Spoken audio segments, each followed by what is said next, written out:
감사합니다. 하나님의 말씀은 고린도전서 15장입니다.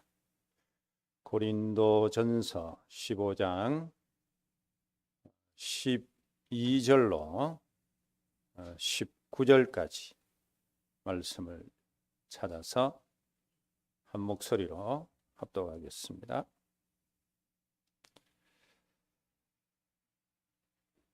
고린도전서 15장 12절부터 읽겠습니다. 그리스도께서 죽은 자 가운데에서 다시 살아나셨다 전파되었거늘 너희 중에서 어떤 사람들은 어찌하여 죽은 자 가운데서 부활이 없다 하느냐. 만일 죽은 자의 부활이 없으면 그리스도도 다시 살아나지 못하셨으리라.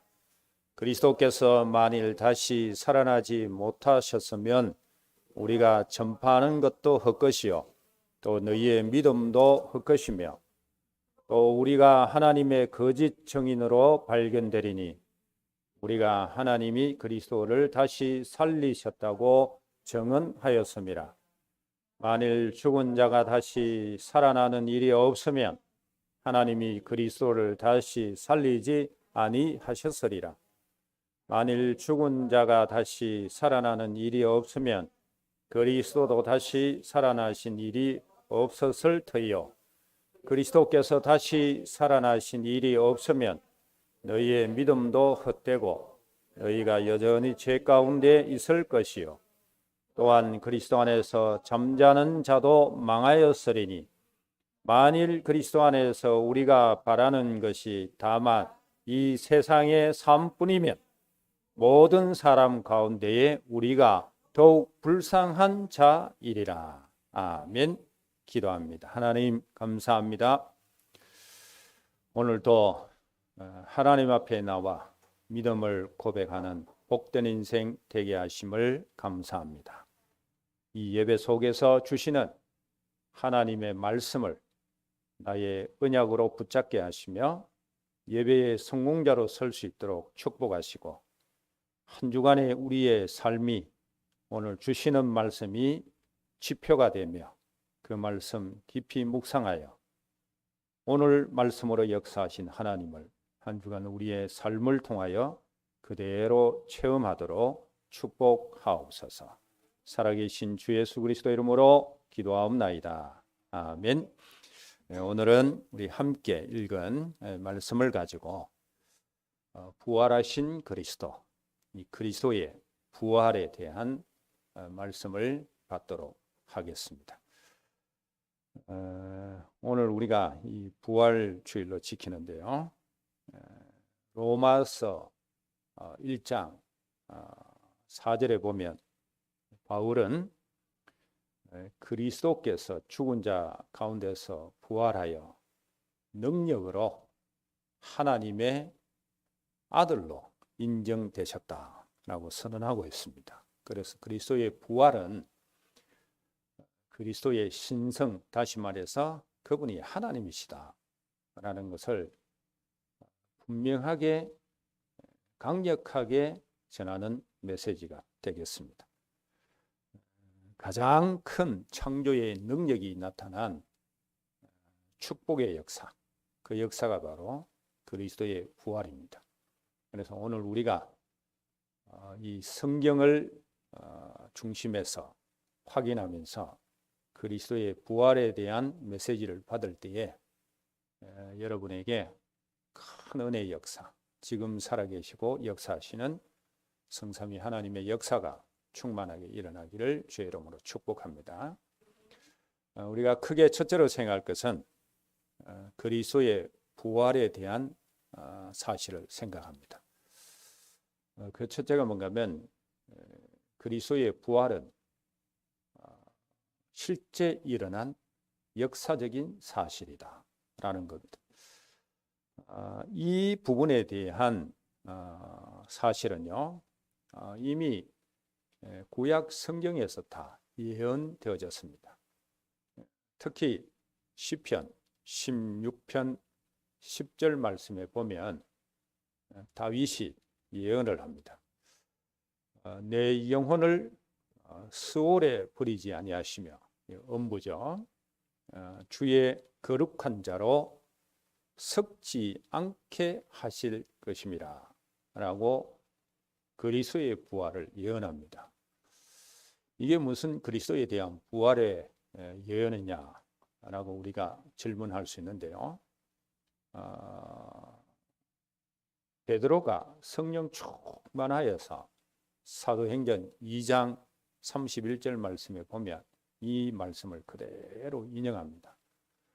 뭐라고 말하는가 하면 다윗을 선지자라고 지칭하면서 그 자손 중에서 한 사람을 그 위에 앉게 하리라 하심을 알고 미리 보는 거로 그리스도의 부활하심을 말하되 저가 서울에 버림이 되지 않고 육신이 썩음을 당하지 아니하리라 하더니 이 예수를 하나님께서 살리셨고 우리는 이 일의 증인이다 이렇게 말씀합니다.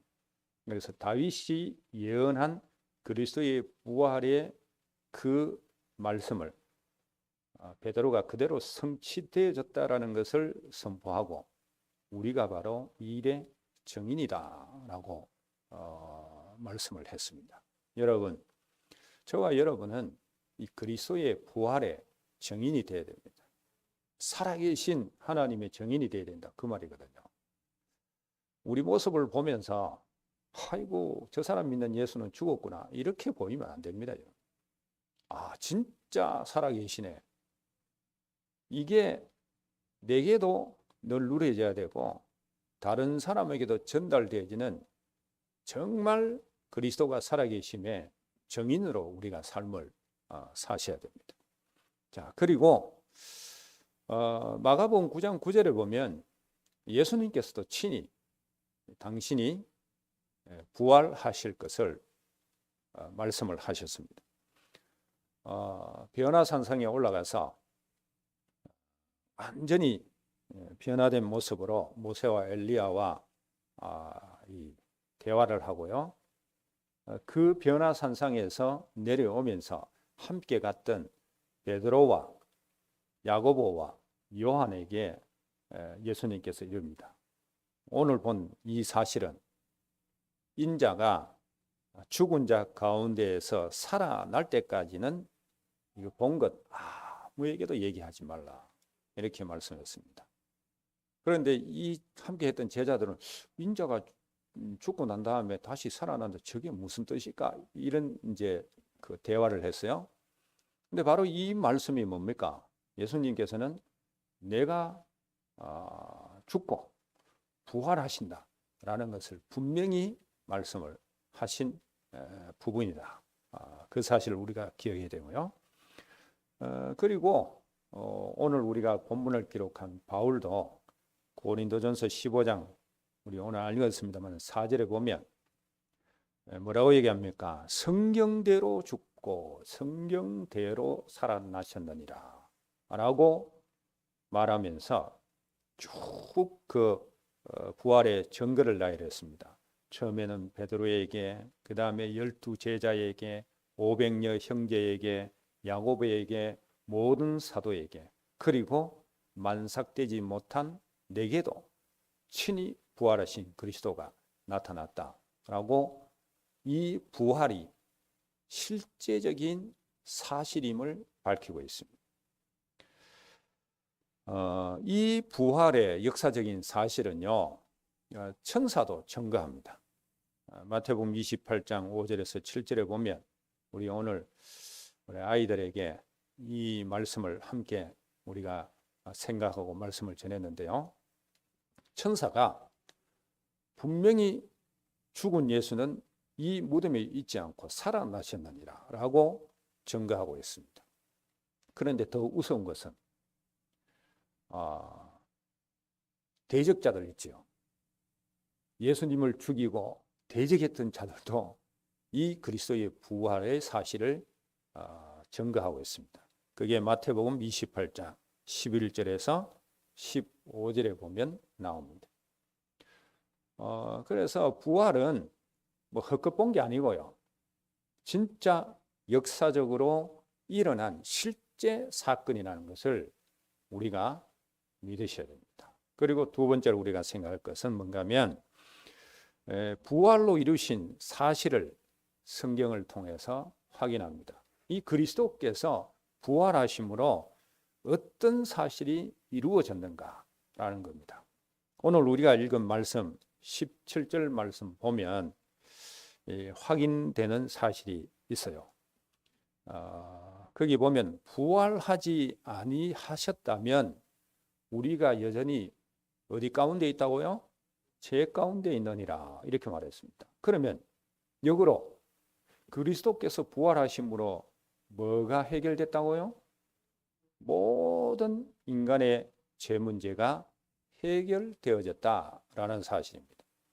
그래서 이걸 잘못 또 오해하면은요, 그리스도께서 모든 인간의 죄를 해결하셨기 때문에 그러면은 불신자들도 그 죄를 해결했기 때문에 불신자도 죄가 해결됐구나 이렇게 생각할 수 있습니다. 그런데 이 죄사함의 축복을 누리는 것은 반드시 그리스도 안에서만 주어지는 겁니다. 물론 인류의 모든 죄 문제를 해결했지만은 죄가 사해지는 축복은 반드시 그 죄 문제를 해결하신 그리스도 예수를 믿어야 된다 그 말입니다. 근데 사람들이 또 말을 오해해가지고 뭐 그리스도가 모든 죄 문제를 해결했으니까 불신자 죄도 해결했다. 불신자도 그럼 구원받습니까? 그게 아니거든요. 그래서 우리가 말을 싹 비꼬아가지고 복음 아닌 것을 자꾸 말하면 안 된다 그 말입니다. 자, 바울은 이 부분에 대해서 확실하게 얘기합니다. 로마서 4장 25절 말씀을 보면 예수는 우리의 범죄함을 인하여, 다시 말해서 우리의 원죄 때문에, 죄 문제 때문에 내어줌이 되고, 내어줌이 됐다는 말은 십자가에 못 박히셨다 그 말입니다. 그리고는 우리를 의롭다 하심을 위하여 살아나셨느니라 이렇게 말합니다. 그래서 그리스도의 죽으심과 부활하심은 우리의 구원을 완성하는 놀라운 비밀이 담겨져 있습니다. 의롭다 하시기 위해서 살아나셨느니라 라고 말합니다. 그리스도의 부활로 우리의 모든 죄 문제가 다 사해졌습니다. 죄 문제가 사해졌다는 말은 죽음의 문제, 그 다음에 이 사단에게 사로잡힌 문제도 해결됐다 그 말입니다. 죄를 범함으로 죽음이 왔고 죄를 범함으로 사단에게 사로잡히게 됐잖아요. 이 사단이 아담과 하와를 유혹해도 그게 안 넘어갔으면 죄 가운데 빠지지 않고 사단에게 잡히지 않고 죽음도 오지 않습니다. 그래서 이 죄 문제가 해결됐다는 말은 결국 죽음의 문제와 그 죽음의 세력인 마귀의 세력도 이기셨다는 사실입니다. 그 사실이 어디에서 제일 잘 밝혀지는가 하면 히브리서 2장 14절입니다. 그리스도께서 혈육, 이 육신의 몸을 입고 왜 오셨냐? 바로 죽음의 세력, 마귀를 없이 하시려고 했다. 그렇게 말합니다. 여러분, 결국 죽음을 붙잡고 있는 세력은 흑암의 세력입니다. 그리스도께서 죄 문제를 해결하심으로 하나님 떠남으로 인해서 주어진 죽음의 문제와 그 죽음의 문제가 곧 지옥의 문제죠. 사단의 문제와 이 모든 것을 다 해결하셨다 그 말입니다. 그래서 이 부활로 이루어진 영적 사실을 저와 여러분들이 제대로 누릴 수 있어야만 됩니다. 골로새서 1장 13절 말씀에 보면 이 우리를 그 흑암 세력에서 건져내사 그리스도께서 우리를 흑암 세력에서 건져내사 그의 사랑의 아들의 나라로 옮겼다 이렇게 표현합니다. 그러니까 여기서도 흑암, 그 다음에 지옥, 이런 모든 부분에서 완전히 벗어나는 게 그리스도의 죽으심과 부활하심으로 이루어졌다는 것을 꼭 기억을 하셔야 됩니다.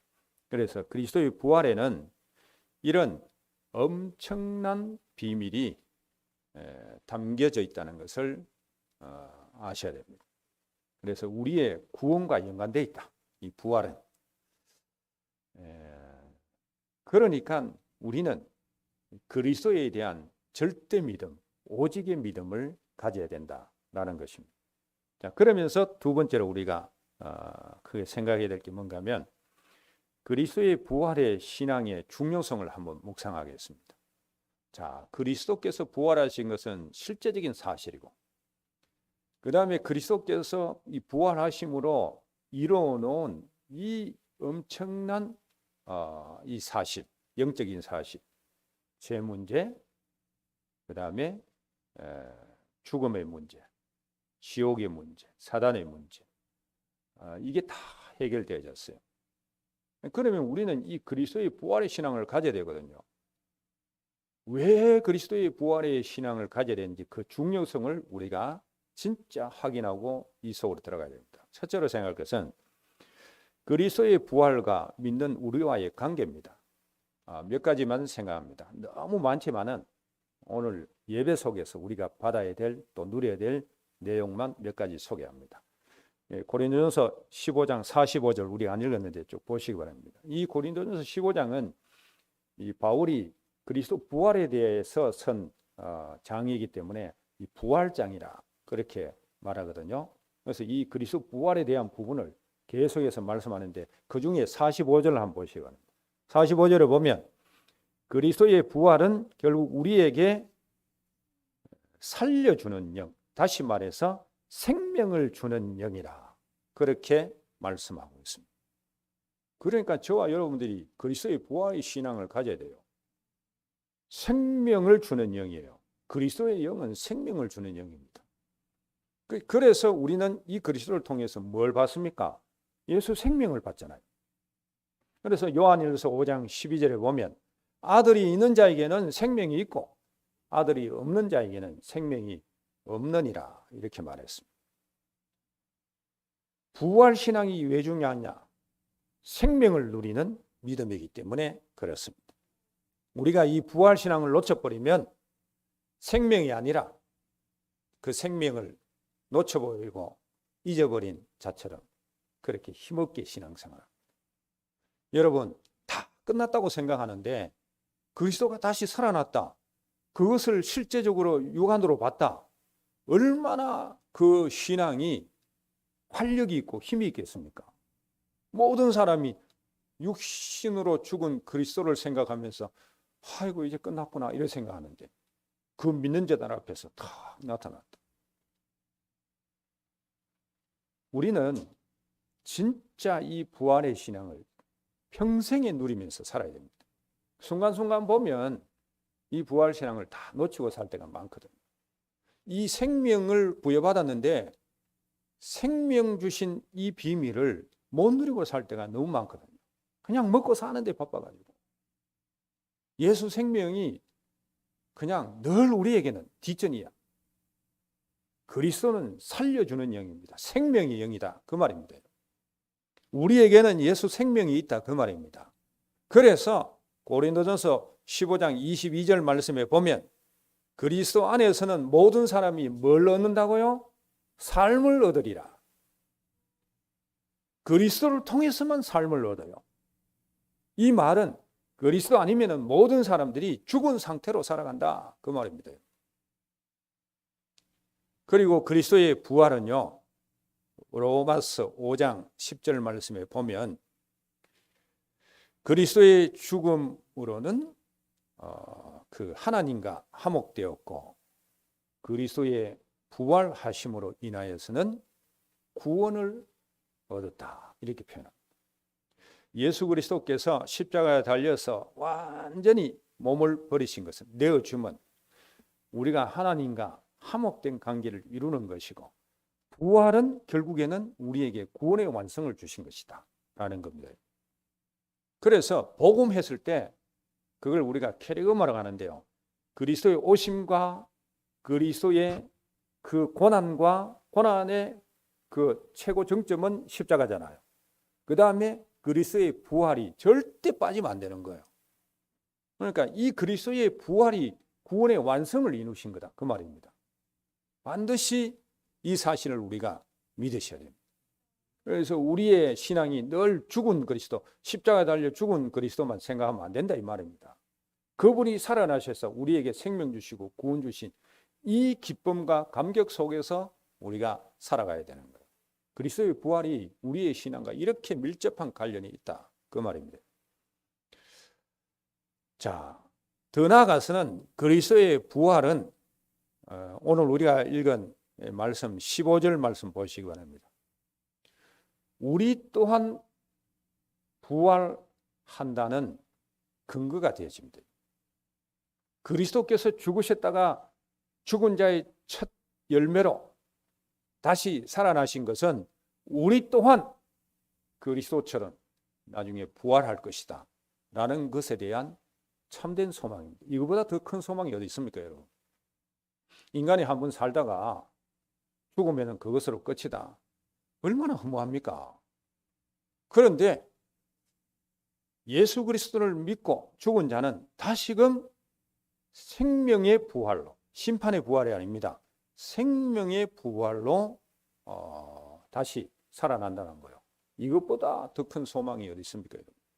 그래서 부활의 신앙을 가진 자는 늘 소망 중에 살아갑니다. 희망 중에 살아가게 되어져 있습니다. 엄청난 고통을 당해요. 핍박을 받아요. 그런데 이 부활의 신앙을 가진 자는 그 참 소망으로 그 모든 것을 다 이깁니다. 오늘 여러분의 삶 속 일어나는 환경, 현실 문제 때문에 여러분이 죽은 그리스도 믿는 사람처럼 그래 살아서는 안 돼요. 진짜 산 소망으로 사셔야 된다고 합니다. 우리 사실 예수 믿는 것 때문에 핍박받습니까? 안 받잖아요. 내가 현실적인 어려움 그것 때문에 내 마음이 핍박받는 처럼 고난받는 것처럼 내가 거기 잘못 생각해서 붙잡혀 가서 그렇지. 우리가 예수 믿는다고 지금 핍박받는 사람 어디 있습니까? 우리는 24시간 매 분초마다 아마 성전에 나가가지고 예배드리고 해도 아무 상관없는 지금 현실을 살아가고 있어요. 그 당시의 사람들은 이 예수를 믿으면 엄청난 핍박이 주어졌습니다. 이때 너희도 죽어서 나중에 그리스도처럼 다시 부활한다. 그 소망의 메시지를 들었을 때 진짜 그리스도를 믿는 사람의 그 심령 속에서 일어나는 그 기쁨 한번 보시기 바랍니다. 완전히 끝나는 거예요. 이런 분명한 사실이 그리스도의 부활의 신앙 그 속에 포함되어 있기 때문에 우리와 정말 밀접한 관련이 있는 거예요. 그래서 저와 여러분은 정말 큰 소망 중에서 살아가는 부활의 신앙인들이 다 되시기 바랍니다. 그 다음에 두 번째로 우리가 생각해야 될 게 뭔가 하면 이 부활의 신앙의 중요성이 뭔가 하면 그리스도의 부활을 누리지 못하는 신앙인이 되면 어떻게 되느냐 그 말입니다. 오늘 말씀 속에 나와 있어요. 19절 말씀 한번 보시기 바랍니다. 19절 말씀 우리 다시 한번 한 목소리로 우리 한번 읽도록 하겠습니다. 자, 19절 읽습니다. 시작. 만일 그리스도 안에서 우리가 바라는 것이 다만 이 세상의 삶뿐이면 모든 사람 가운데 우리가 더욱 불쌍한 자이리라. 여러분, 이 말씀 속에서 우리 자신을 깊이 돌아봐야 됩니다. 제가 오늘 정말 이 말씀의 중심은 이 부분이에요. 부활의 신앙을 가져야 되는데 우리가 이 모든 비밀을 놓쳐버리고 그냥 이 땅에서 불신자처럼 살아가는 이 땅의 삶, 이 세상의 삶에만 우리가 집착되고 묶여있고 그 현실 때문에 내가 지금 영향을 받고 데미지를 입는다. 불신자보다 더 불쌍한 사람이라 성경은 그렇게 얘기하고 있어요. 부활의 신앙이 이만큼 중요합니다, 여러분. 그리스도가 부활하셨는데 우리는 그 어마어마한 그리스도가 이루신 영적 비밀과 그 축복을, 우리와 관계된 이 축복을 다 놓치고 이 세상에 먹고 사는 것, 그냥 육신적인 삶, 거기에 묶여서만 살면 불신자가 똑같아 안 하고 불신자보다 더 불쌍하겠습니다. 여러분, 제발 불쌍하지 마시기 바랍니다. 우리 한번 복장합시다. 불쌍하게 살지 맙시다. 한번 복장하세요. 부활의 신앙을 놓쳐버리면 불신자보다도 더 불쌍하게 사는 인생이 되어진다니까. 이 19절 말씀 깊이 돌아봐야 됩니다. 내 자신도 메시지 전하면서, 메시지 준비하면서 이거 돌아봤어요. 나는 이 세상의 삶, 여기에 집착돼서 살아가는 거 없냐? 그러면 나는 불쌍한 자다. 자, 불쌍한 자는 뭡니까, 여러분? 그럼 결국에는 에베소서 2장 2절에서 3절처럼 구원받지 못한 상태의 삶 그대로 사는 거 아닙니까? 예? 아니, 내 육신대로 살고 마음에 원하는 대로 살고, 그리고 보다 보면 뭐 공중에 권세 잡은 자, 이 사단을 따라 사는데 나는 아니라고 하는데 실제는 내가 따라 살아가고 있어요. 여러분, 그 예수님께서 그 말세 때 일어난 걸 딱 보고 양과 염소 비유했죠. 거기에 왼편에 있는 염소 그룹에 있는 사람들이 주의 이름으로 모든 것을 했다 이랬습니다. 그런데 예수님은 나 너 몰라 했어요. 우리가 아니 우리 믿습니다. 예수 이름으로 그리스도 이름을 외치고 내가 복음한다고 하면서 살아가고 했습니다. 주님이 나중에 너 몰라 이러면 어떡할 겁니까? 진짜 우리가 믿으셔야 돼요. 제대로 누리셔야 돼요. 그리고 요한일서 2장 16절 17절 보면 이 세상에 있는 것이 뭡니까, 여러분? 그게 바로 육신의 정욕과 안목의 정욕과 이생의 자랑. 이 속에 세상 것 다 포함되어 있습니다. 다 보는 대로 살아가요. 다 여러분 육신의 원하는 대로 살아가고 그 육신의 정욕대로 하는 거잖아요. 그리고 이 세상의 자랑이 뭡니까? 여러분, 이 세상의 자랑이 뭐요? 자식 잘 되고 뭐 내 하는 거 잘 되고 좋은 집에 살고 좋은 차 타고 이 세상의 자랑, 사람들 자랑하는 거 보시기 바랍니다. 그게 뭡니까, 여러분? 불쌍하게 살아가는 사람들의 모습이라니까요. 구원받지 못한 사람들이 이 세상 삶에 집착되어 살아가는 그 내용이란 말입니다. 만약에 그리스도의 부활의 신앙을 놓쳐버리면 우리가 이 땅에서 사는 삶, 여기에 집착돼서 산다고 합니다. 그러면 더욱 불쌍한 자가 되어집니다. 우리는 불쌍한 자가 되어야만 안 돼요. 우리는 행복자고요. 우리는요, 소망이 있는 자고요. 정말 우리는 평안을 누리는 자입니다. 불쌍하게 살아가면 안 돼요. 그래서 제발 좀 불쌍한 자로 살아가지 마시기 바랍니다. 결론 말씀 맺겠습니다. 여러분, 지금 여러분은 죽은 예수를 믿습니까? 아니면은 살아있는 예수 그리스도를 믿습니까? 우리 상태, 지금의 나의 상태 보면은 답이 나와요. 그리스도는 근본적으로 살아 계시지만은 내가 지금 믿고 있는 상태를 지금 내가 말하잖아요. 예? 죽은 예수를 믿으면 여러분은 늘 시험 들고 늘 낙심하고 늘 무리해지고 늘 힘없이 살고, 그런데 살아있는 예수를 믿으면 무너질 수밖에 없는 환경, 상태, 그 속에서도 활력 있게 살아갑니다. 그래서 저와 여러분은 기도 비밀을 통해서 지금 살아계신 부활하신 그리스도를 제대로 체험함으로 늘 저와 여러분은 이 그리스도에 대한, 살아계신 그리스도에 대한 증인으로 서야 됩니다. 베드로가 고백한 것처럼. 그렇죠? 이 그리스도의 증인 돼야 돼요. 다른 그리스도, 죽은 그리스도, 힘없는 그리스도, 아무것도 아닌 것처럼 보여지는 그런 그리스도의 증인, 그거 말로 됩니까, 여러분?